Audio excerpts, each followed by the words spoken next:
बच्चों आज आपको एक छोटा सा टॉपिक है स्व प्रतिरक्षण रोग ऑटो इम्यून डिजीज उसका अध्ययन करेंगे। ऐसे होता है कि ये क्वेश्चन आता है स्व प्रतिरक्षण रोग क्या है। स्व प्रतिरक्षण रोग क्या है इसके उदाहरण लिखो। स्व प्रतिरक्षण रोग, स्व प्रतिरक्षण रोग, ठीक है। Auto immune disease, auto immune disease ये क्या होती है? ऐसी बीमारियां होती है, कुछ बीमारियां होती है जिसके अंदर शरीर का रक्षक ही भक्षक बन जाता है, यानी शरीर की प्रतिरक्षा का काम है हानिकारक जीवाणु को नष्ट करना। लेकिन शरीर की प्रतिरक्षा ने क्या कर दिया? हानिकारक जीवाणु को नष्ट करना शुरू करने की बजाय शरीर के अंगों को ही खाना शुरू कर दिया।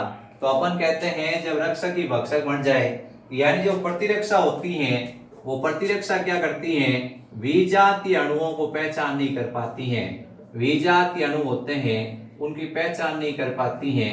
विजातीय अणुओं में विभेद नहीं कर पाती है, बाहर से कौन सा अणु आया है उसकी पहचान नहीं कर पाती हैं और स्वयं के अंगों को नष्ट करना शुरू कर देती हैं। जो शरीर के स्वयं के अंग होते हैं उनको नष्ट करना शुरू कर देती हैं, उसको कहा जाता है स्व प्रतिरक्षण रोग। स्व प्रतिरक्षण रोग का मतलब होता है जब शरीर की प्रतिरक्षा शरीर के अंगों और ऊतकों को नष्ट करना शुरू कर दे। शरीर के अंगों और ऊतकों को नष्ट करना शुरू कर देती हैं, शरीर के अंगों और ऊतकों को नष्ट करना शुरू कर देती हैं, तो उसे कहा जाता है स्व प्रतिरक्षण रोग। अब इसका एग्जाम्पल आपको बताते हैं। इसका एग्जाम्पल है, सबसे पहले है हाशीमोटो रोग, हाशीमोटो बीमारी। हाशीमोटो बीमारी एक ऐसी बीमारी होती है जिसको अपन थायराइड की आत्महत्या के नाम से भी जानते हैं। इसको थायराइड की आत्महत्या के नाम से भी जाना जाता है। इसमें क्या होता है? इसमें जैसे व्यक्ति के अंदर थायरॉक्सिन हार्मोन की कमी होती है, जैसे किसी व्यक्ति के अंदर थायरॉक्सिन हार्मोन की कमी होती है, व्यक्ति क्या करता है? दवाई लेता है। वो दवाई क्या है?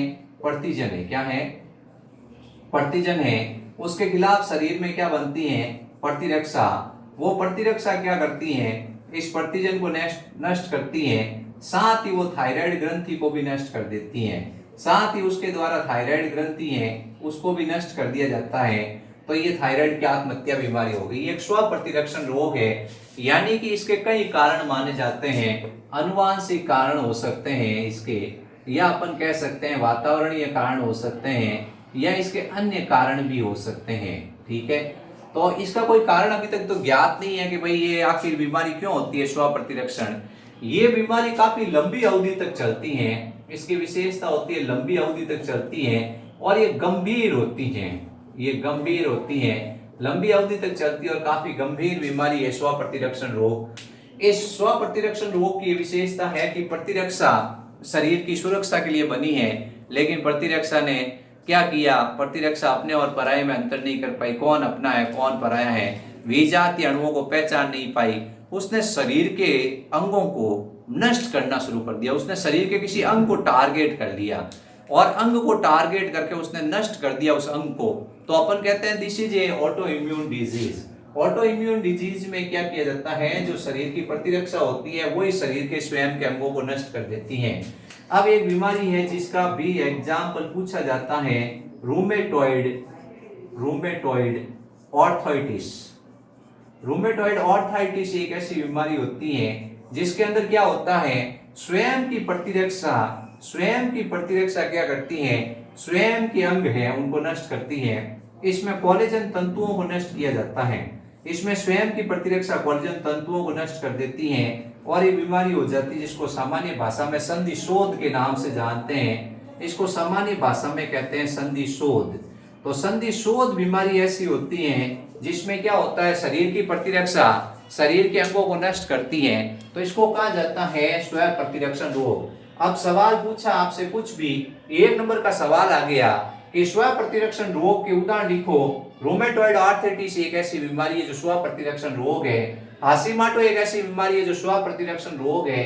इसमें शरीर की प्रतिरक्षा क्या करती है? शरीर के अंगों को नष्ट कर देती है, तो इसको अपन कहते हैं स्व प्रतिरक्षण रोग। कारण क्या है? अनुवांशिक कारण है, वातावरणीय कारण है, अन्य कारण है। रियल बात पूछे तो आज तक इसका कारण पता नहीं चला है कि आखिर अंतर क्यों नहीं कर पा रही है प्रतिरक्षा।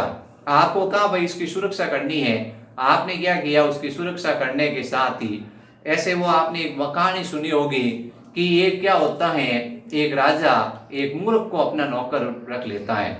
जैसे ही उसके सर पे क्या होता है, उसके पहले क्या होता है, यहाँ गर्दन पे एक मक्खी बैठती है, वो तलवार से क्या करता है, उस मक्खी को मारने की कोशिश करता है और वो राजा की गर्दन को अलग कर देता है। ये कहानी सबने सुनी होगी। तो ऐसे ही ये प्रतिरक्षा है, प्रतिरक्षा अपने और पराये में अंतर नहीं कर पाती है और ये तुरंत शरीर के अंगों को नष्ट करना शुरू कर देती हैं। तो प्रतिरक्षा ने काम था सुरक्षा, लेकिन उसने शरीर के अंगों को नष्ट कर दिया। दो बीमारियां, हाशिमोटो बीमारी, थायराइड की आत्महत्या, ये छोटे छोटे सवाल आते हैं ऑब्जेक्टिव। हाशिमोटो डिजीज क्या है, इसको थायराइड की आत्महत्या कहते हैं। जब थायरॉक्सिन की कमी होती है, डॉक्टर के पास जाते हैं, डॉक्टर दवाई देता है, वो दवाई लेता है तो प्रतिरक्षा उस दवाई को क्या करती है, प्रतिजन की तरह मानती है। अब दवाई कहाँ चली गई, थायराइड ग्रंथि में चली गई, प्रतिरक्षा पीछे पीछे जाएगी और जाकर उस प्रतिजन को नष्ट करेगी, प्रतिजन के साथ में थायराइड ग्रंथि नष्ट हो जाएगी। तो कहा जाता है थायराइड की आत्महत्या। एक औरत है, उसके यहाँ हाथ पैर में गठियाबादी बीमारी हुई, उसके कोलेजन तंतुओं में क्या हुआ, सूजन आई, उसने भी दवाई ली, लेकिन उस दवाई को पहचान नहीं पाया प्रतिरक्षा, और उसने क्या कर दिया, प्रतिरक्षा ने उस कोलेजन तंतुओं को जाकर नष्ट कर दिया। तो ये क्या रूमेटॉइड आर्थराइटिस डिजीज है, जिसको संधि शोथ कहते हैं। ये भी एक स्व प्रतिरक्षण रोग है। ठीक है, मैंने इसका इंग्लिश मीडियम का वीडियो बना रखा है, ऑटो इम्यून डिजीज का, आप लोग चाहें तो देख सकते हैं। ये एक इम्पोर्टेंट क्वेश्चन आता है, स्व प्रतिरक्षण रोग क्या है। आप चैनल को सब्सक्राइब करें, शेयर करें और लाइक करें। आपको जो भी समझ में नहीं आता, आप एक बार कमेंट बॉक्स में जरूर डालें।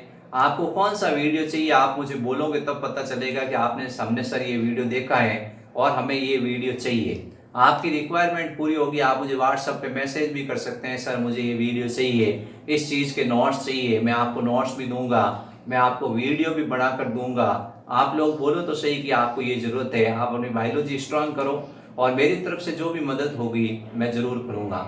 आप एक बार चैनल को सब्सक्राइब कर लेंगे तो आपको नोटिफिकेशन मिल जाएगा कि अगला वीडियो कौन सा है, और मुझे भी सब्सक्राइब मिलेंगे तो मुझे मोटिवेशन मिलेगा कि बच्चे पढ़ रहे हैं और सर का वीडियो देख रहे हैं। थैंक यू बच्चों, please like, subscribe and share.